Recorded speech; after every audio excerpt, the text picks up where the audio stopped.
Ahí no va a haber más enfermedades, no va a haber más problemas ni preocupaciones. Ahí todo será lleno de gozo, donde vamos a estar todos juntos con nuestro Señor Jesucristo. Así que ánimo, hermano, a perseverar en la obra de nuestro Señor Jesucristo. Y vamos con este bonito canto, En la Mansión.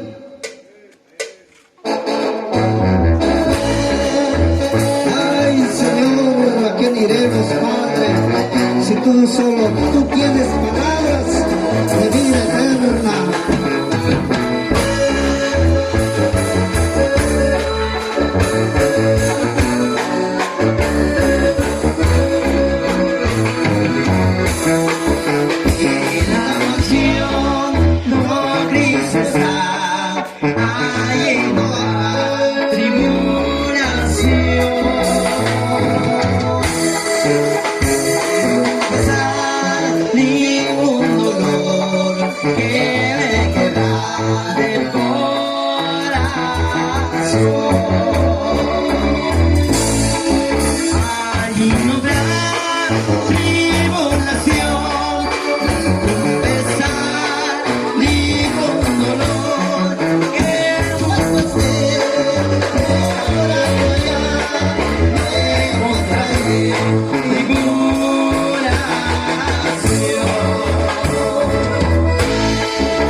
Que vivimos algún día van a pasar.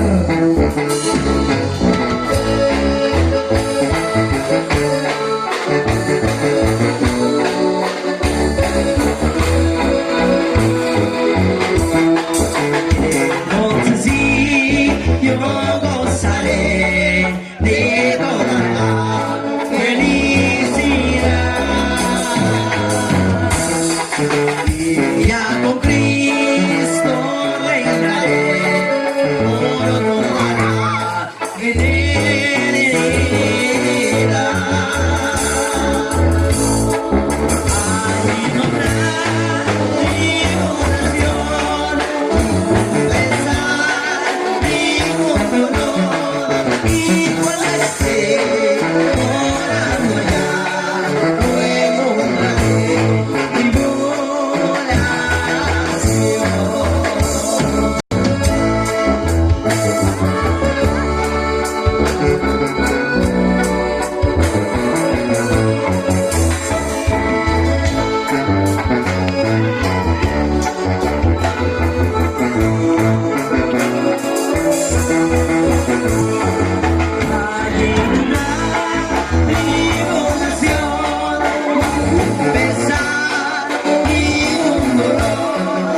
Ahí quedó este bonito canto.